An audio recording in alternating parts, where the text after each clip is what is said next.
If the self-care is easy, is it really self-care? Notice this for a second. There's the cartoonish version of self-care, which is, having the bubble bath, watching a movie, having a glass of wine, having a slice of apple pie or cake, whatever. Okay, that's the cartoonish self-care. And then there's the other idea of self-care around like journaling, meditation, giving your body the rest it needs. I want to bring that up as well. That, for a lot of people, can be easy.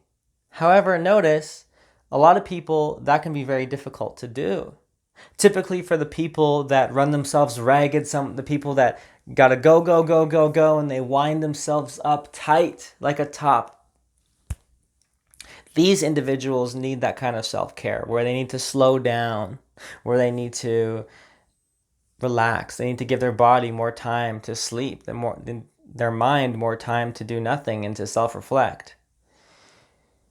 But notice for that individual, that doesn't actually necessarily even feel good. It actually goes against their pattern. It's emotionally difficult for them to slow down and do that. It's the most difficult for them to actually carve out that time. There's actually a pattern into keeping themselves wound up to the point where they don't have to sit and reflect.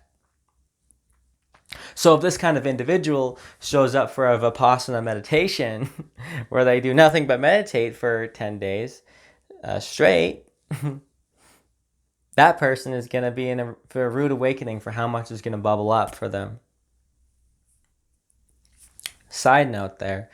But I want to discuss around self-care with typically what's difficult to do. I want you to notice the types of self-care that's emotionally difficult, stuff that is boring, especially the stuff that's repetitive.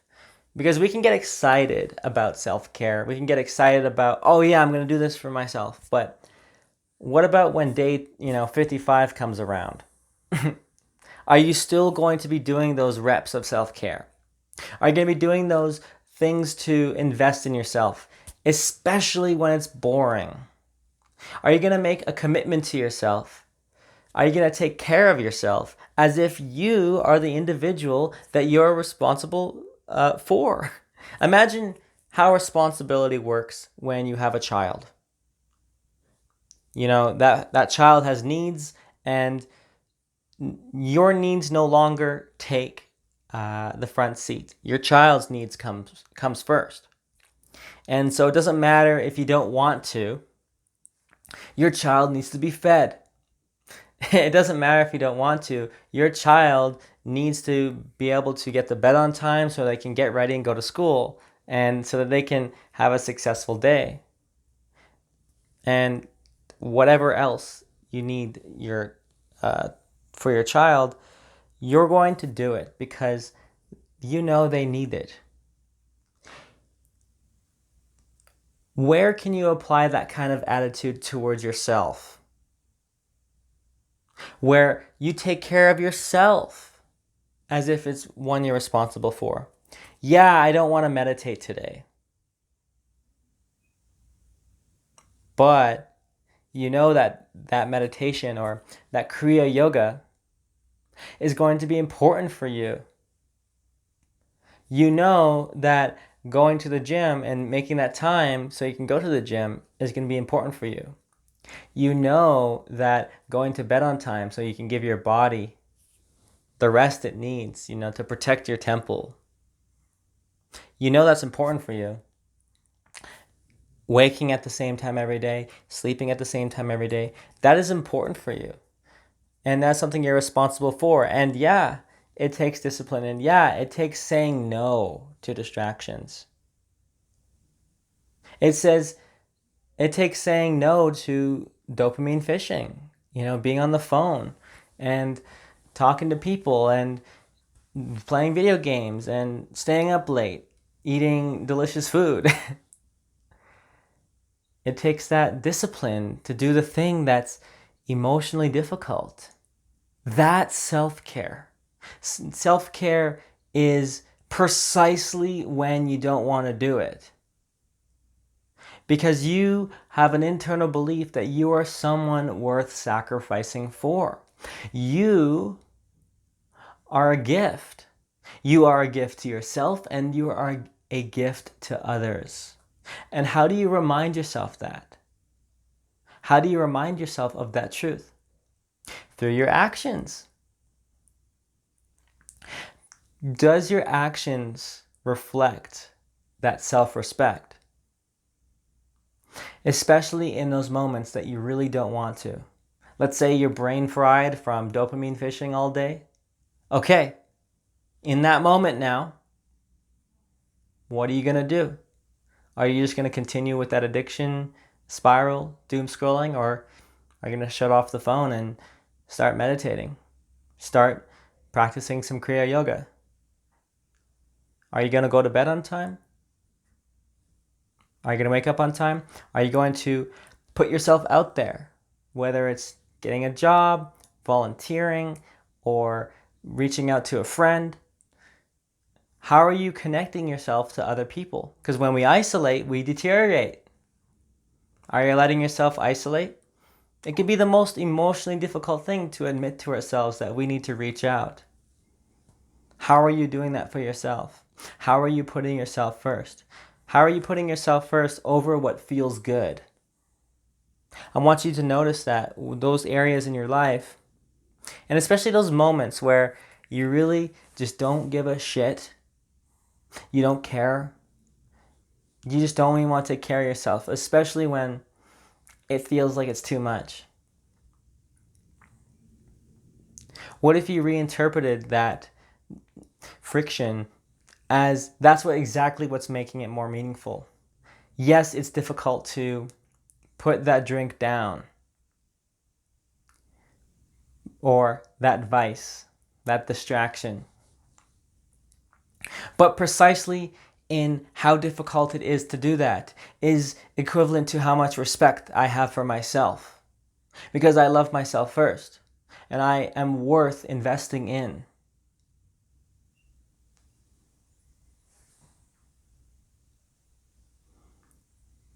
What do you believe you're worth? Do you believe you're worth putting in hundreds, thousands of hours of correct life choices?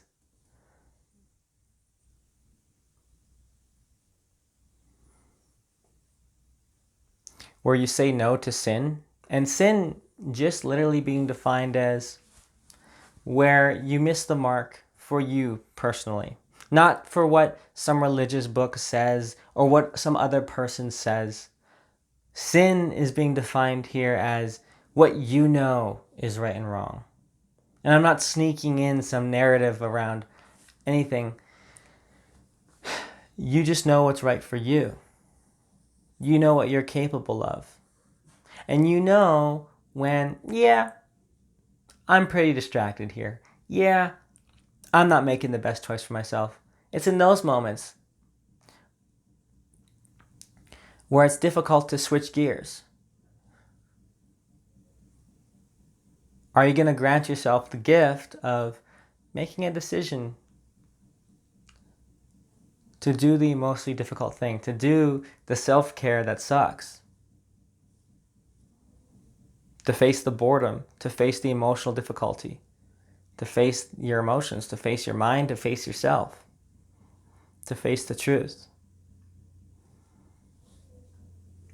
After all, there's a reminder that this moment here is perfect. And the need to distract yourself from it can be an indicator that you're wrapped up in falsehood. That you don't have, that you've been straying away from correct action for a while. Typically, notice how there's probably at least been one moment in your life where you felt really satisfied with what you were doing in your life. You felt like you're on a roll. You felt like you had a lot of progress, had a lot of momentum. And in that moment, in that chapter of your life, you could just sit in a room and just be happy. Just be content. Because you knew you were taking right action every day. And you were making proper decisions for yourself. You were investing in yourself. Oftentimes when we cannot sit with ourselves, it's because we know deep down inside we've been making poor decisions and we don't want to own them. And to just have the courage to notice that, to shine our awareness onto that. And with that awareness, to make the decision to do the emotionally difficult thing, which is self-care. Self-care in terms of doing the stuff that sucks, but we know it's good for us. Once again, what does that look like? Putting down the vices, putting down the distraction, putting down the unnecessary stimulation, picking up the habits that we need, whether it's exercise or going to bed on time or waking up on time and eating right and throwing away all those sweets that you don't need and that your body doesn't need and doesn't even want.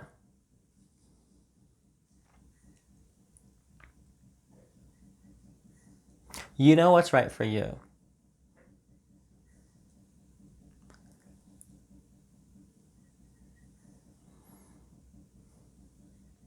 So, next time you think about self-care, think about, what's the thing that sucks that would help me the most? For me personally, it's anything related to boredom. I find myself to be so overstimulated with addictions to dopamine fishing, listening to a podcast or watching a video or scrolling through short videos. And the most painful thing would just be to sit with my boredom. But funny enough, that's exactly what I need. Because if I'm just willing to sit with my boredom, then I'm willing to start owning my decisions. I'm starting to make some more conscious decisions around how I spend my time. I see distraction through the phone specifically as one of the most prominent, one of the most widespread and almost common things that forms of vice that I've seen. And I'm definitely not alone with that. We have ourselves stimulated so much, context switching so much, that we destroy our brain. We destroy our brain's ability to focus. And we fool ourselves into believing that this phone can actually do something for us. Like, really? Really sit down and audit, what the hell does this thing actually do for me? Where do I benefit from it long term? And where do I not benefit from it? You might find some haunting realizations when you really truthfully look at that. Did you want your life to sum up to just this? Distracting yourself? Maybe looking at other people's lives that are so interesting, so much more interesting, which is probably just conforming to some sort of hyper reality standard, giving us even a further distorted perception and further distorting our relationship to truth when it comes to really accepting and loving reality as it is. I see everyone around me with such a distorted perception of reality because they've trained their mind to think that the maps, the hyper-reality, the reality that they see on the phone, and they mistake that for this reality here. And then they set their standards in that. And then they wonder why they feel like they're not good enough. They wonder why they feel like this or that. Because they're always comparing themselves to this unrealistic standard. The only thing you got to compare yourself to is yourself and who you were yesterday.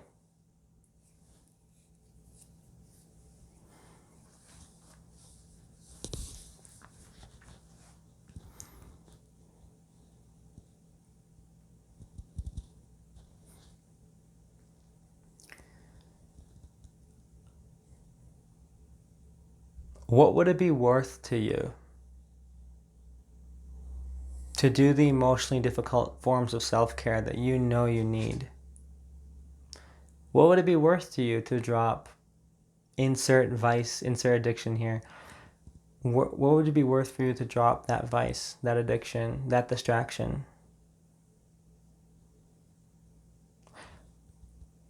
What part of your life would you want to become so abundant that you'd be willing to make that trade? What is that for you?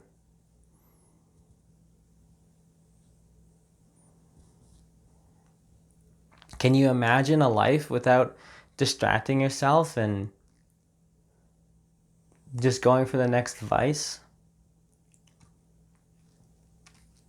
Where it is actually more engaging for you to learn, to meditate, to engage with whatever profession you want to engage with, and being connected to people. What if that was so abundant you never even needed a phone?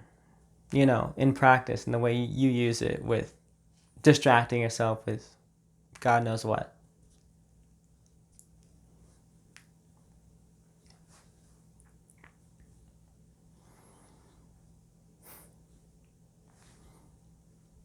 What if you did self-care every day? Where you did something that was really emotionally difficult for you every single day, but you knew it was going to be good for you. You knew it was going to be building a better self. You knew it was going to be a real act of self-love because you had to fight for it. Imagine the story that you would create for yourself. Imagine the relationship or the case that you'd build for yourself if you had to over and over fight again and again and again to go against the grain, to go against what feels good. Because you have a standard for yourself. You have a vision for yourself. And you say, no more, or never again. Do not underestimate the power of saying, never again. Never again will I disrespect myself in this way. Never again will I disrespect my potential. Never again will I throw away my gift. Because remember, you are a gift to yourself, but what you care about more importantly is you are a gift to others. What decisions are you making to honor that gift for other people? In what ways are you choosing right action that is emotionally difficult, that is going to allow you to serve other people, and especially the people you love? No longer are you going to be doing something and calling it self-care because it's like another thing to do that's self-improvement related. But do things that are self-care that are emotionally difficult to build that resilience, to build that patience, to build that capacity to sit with the emotion, anger, frustration, boredom, sadness, grief.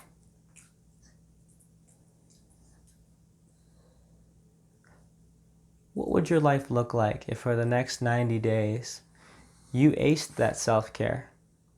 You know, you woke up at the same time, went to bed at the same time, you ate the right food, you exercised your body well, you stretched it. You didn't just drive yourself into the ground into the gym, but you listened to your body. You didn't overwork yourself. You spent time to nurture relationships. You put down the distraction. You picked up the meditative practices like Kriya Yoga.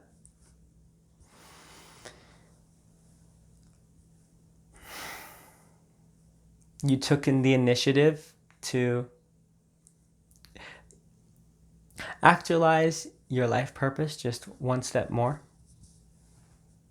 What if you did that for 90 days straight?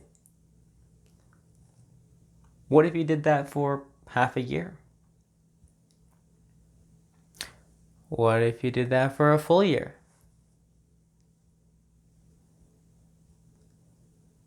What if you did that for 2 years, 3, 4, 5 years? What if you treated yourself with self-care and the stuff that's difficult to do? What if you did that for 5 years? Where would you be? Take your age, add 5 years, where would you be at that age? If you took yourself seriously, if you put yourself first, if you did the difficult thing of investing in yourself, and it didn't feel good, but you knew it was good for you. What about 10 years? Imagine 10 years where you really put yourself first. At that point, that's your personality. Imagine now with that momentum, 20 years.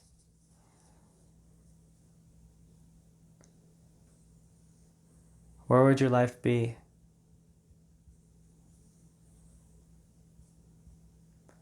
So do not underestimate doing what's emotionally difficult for you in the name of taking that right action. Because you deserve it. You owe it to yourself. Take your sovereignty back. Take your authority back. And take your life back. Thanks for watching.